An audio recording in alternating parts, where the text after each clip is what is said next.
What is up, my ninjas? I'm STRYDENT, and I am back with another quick review. This time we're taking a look, finally, at the Funko Legacy Firefly collection. Now, I had the whole line minus the variant of Jane with the crazy hat on, but I've had these figures for a long time, and it's been kind of difficult figuring out how to attack them as a review because there were so many missed opportunities, but there were a lot of things they did right. So I am going to go over the good, the bad, the ugly, the in-between, but in a very quick, very showcasey kind of fashion, with a couple standout examples here and there. So stay tuned.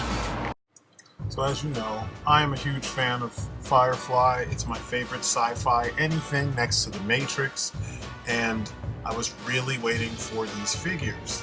Then I got them, and this happened.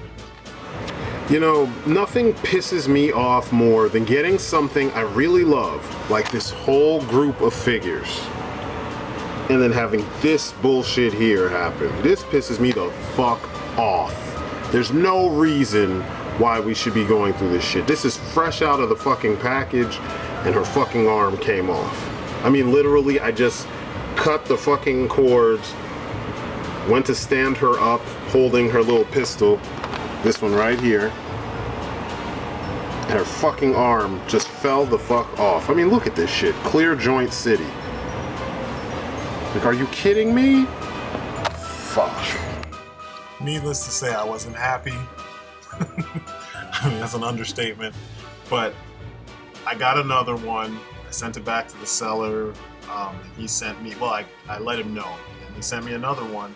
So I was able to actually enjoy the figures. Like Mal here, even though he's kind of basic, it's a really good figure as far as what he can do. I can have him aim down the sights of his shoddy.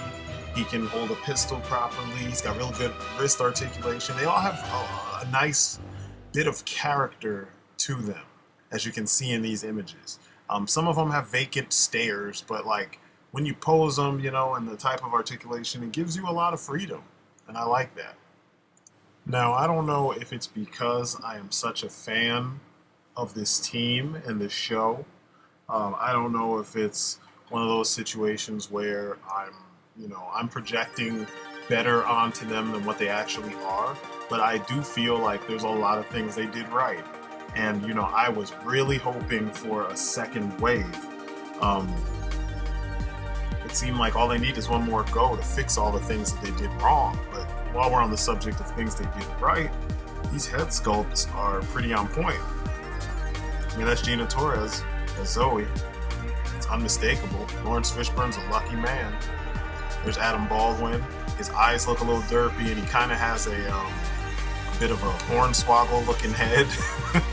But it looks like him, you know. A little bit of, you know, floppy paint on his forehead. Here is Logan Washburn. It's Alan Tiddick. Looks the part. I don't have any issues with him. It really looks like him. He's got that goofy expression. Next we got Jewel State as Kaylee. The figure looks the part. I mean, you've at least seen her have this expression once or twice or more in the show. I have no issues with it. She looks good. Then we have Nathan Fillion, of course, as Malcolm Reynolds. That is his face. I mean, it's a soft sculpt, but that is the essence of his face. You just really can't, you know, ask for much more. They did a good job there. Get out of here, Kiva Red. Jeez.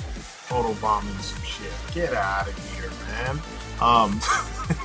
We haven't seen him in a while, so I think he's trying to be a part of what's going on. But Malcolm is a dope figure. He kind of sets the stage for what everybody else is kind of like, and he's a really good example of the things that this line does differently from others. We've got really good articulation, you know, double jointed knees and stuff, which is pretty dope. Really 90-degree bends in the elbow, ball jointed hands, so you can do the up and the down, and can really point a gun, which is pretty dope. So when he holds the gun with both hands, which is kind of tricky with them, you always have to slide the gun into their hands, but when they've got a gun in their hands and you want them to, you know, aim properly, there you go.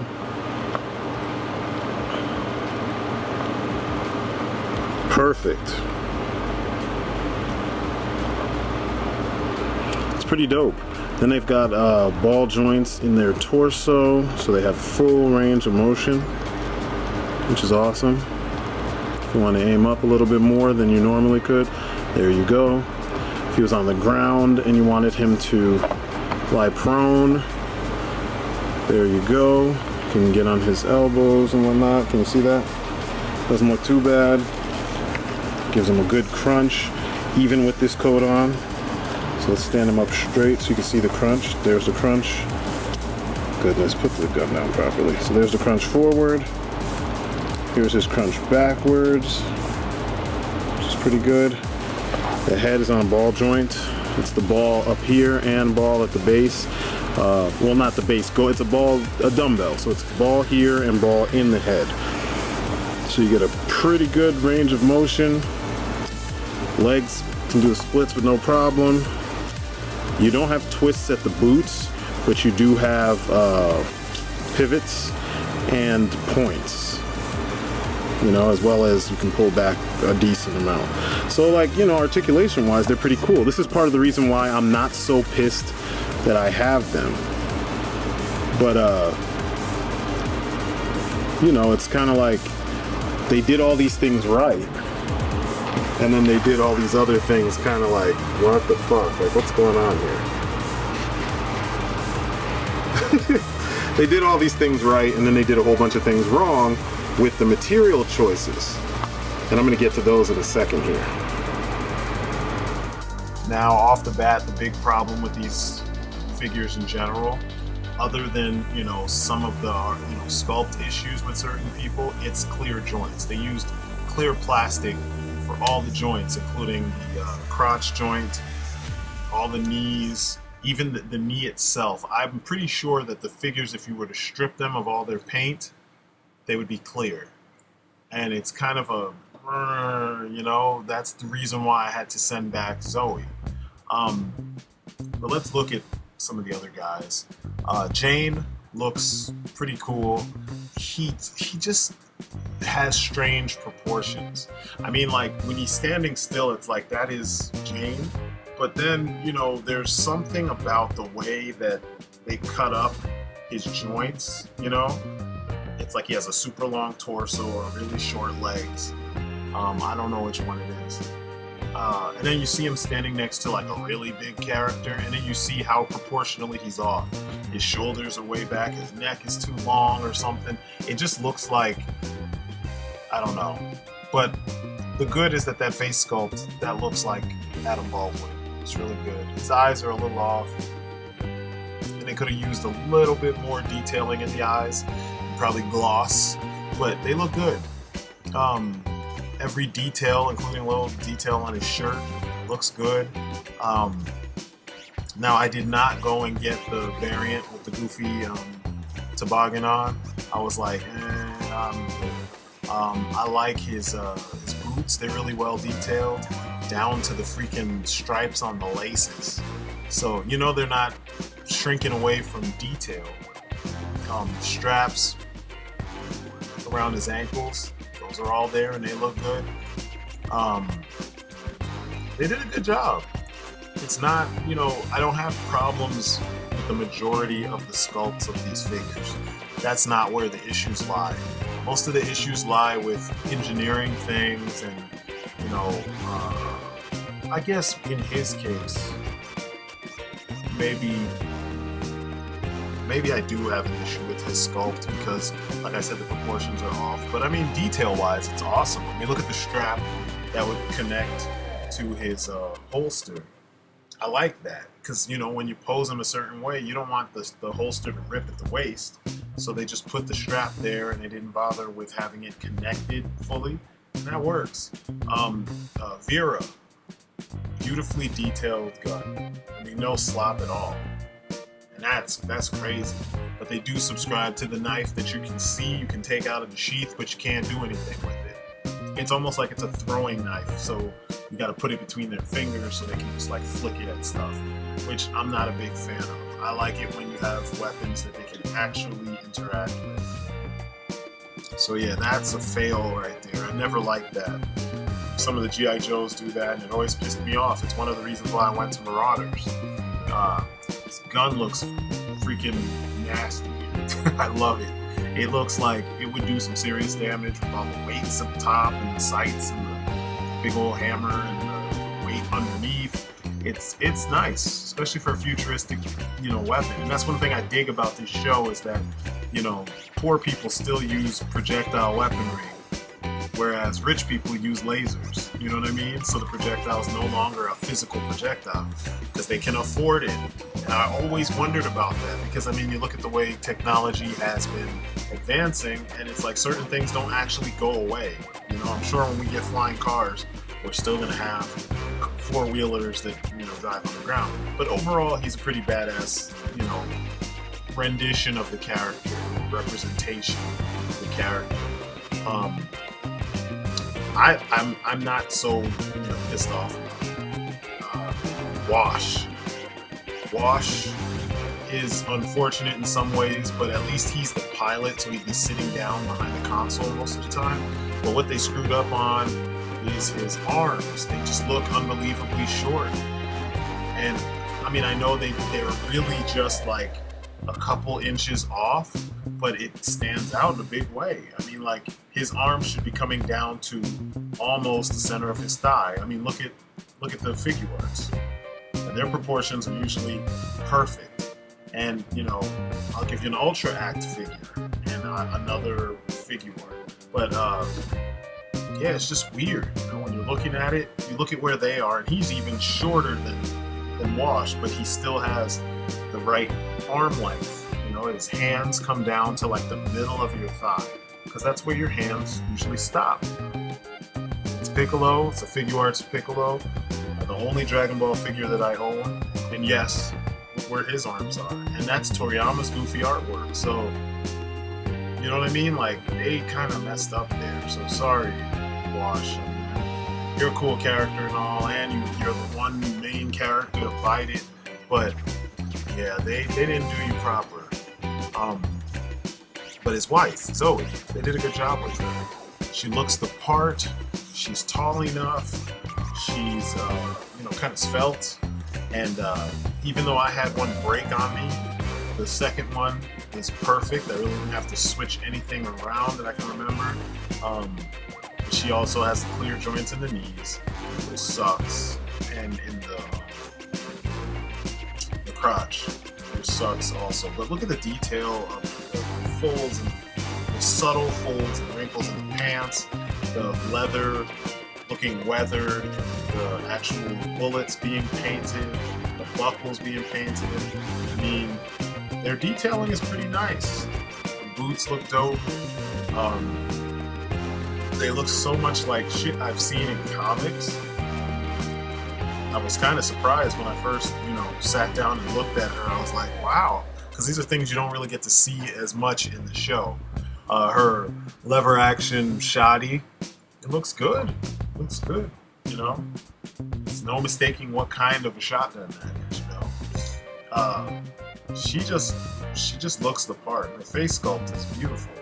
And like I said earlier, that is Gina Torres. There's no mistaking it.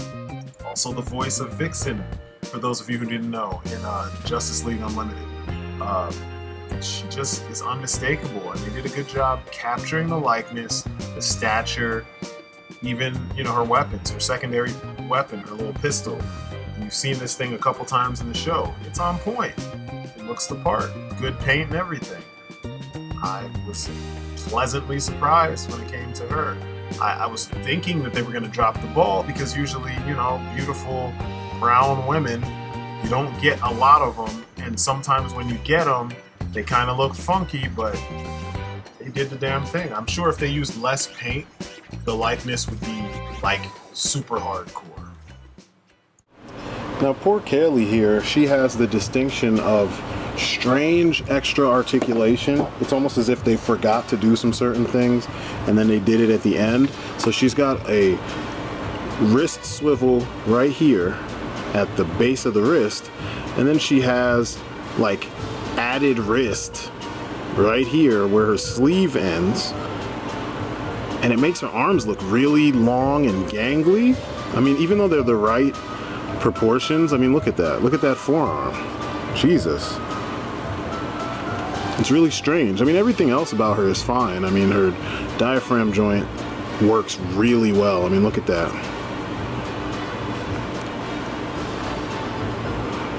I mean, I wish it moved forward a little bit more, but that always seems to be the case. Her hand for her wrench works really well, but I mean, just look at how her, you know, forearm and wrist, from her wrist all the way down to her forearm to her elbow, it just looks like bad claymation or something, you know? Like, what the fuck? Why is that so long?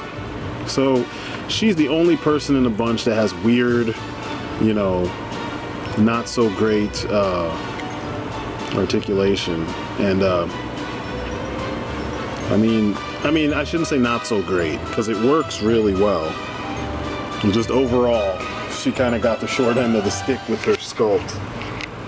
But she's not that bad of a figure, though. I won't say she's terrible, you know what I mean?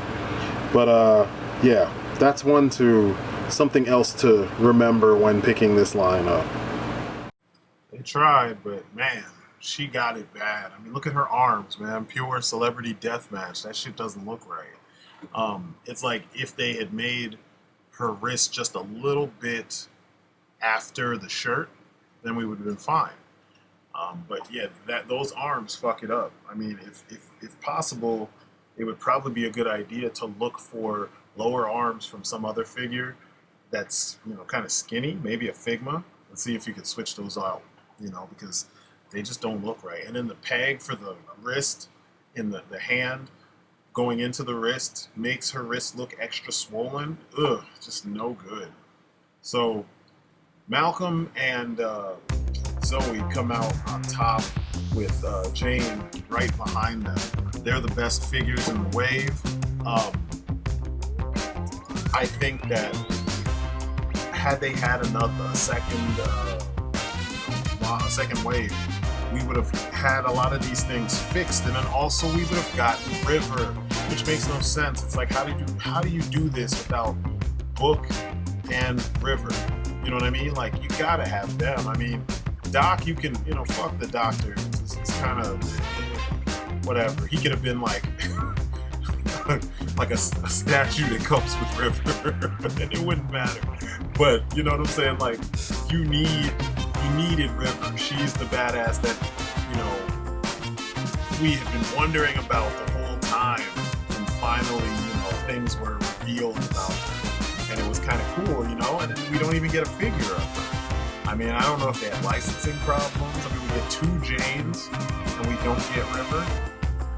That's weird. We could have just not got one of those Janes and got a River figure. Shit, for that matter, we could have not gotten Wash. We just got it jacked up. We could have got a River figure. It's just strange. So, you know, like I said, Zoe and Mal are the best in the line. So if you, I don't know, if you see those 2 and you don't want to get the rest, get them. For me, it was a no-brainer. I love the series. I love all the characters, even some of the villains. If they had made all of those characters, I would have went back and got all those characters. This was the first time that I actually went and purchased an entire line without a wave. I mean, I know it didn't go any further, but I got the whole wave without batting an eyelash. You know what I mean? An eyebrow. I didn't even think about it. I just was like, yep, I'm getting it. And all together, they cost me 85 bucks. And like I said earlier, I've had these figures for quite some time. I just was so confused as to how to go about doing a review because I was disappointed on several levels. So, you know, while they're not terrible, they're not the worst, there's things that I would have liked them to have done better. And I feel like a second wave is all they would have needed to improve, because if you've seen their other video game figures, they look so much better. The Skyrim stuff, the Fallout stuff, the paint is so much better. I mean, they're smaller, at least from what I remember, but the paint is beautiful, and, you know, the sculpts are really nice. But anyway, that's been my quick review.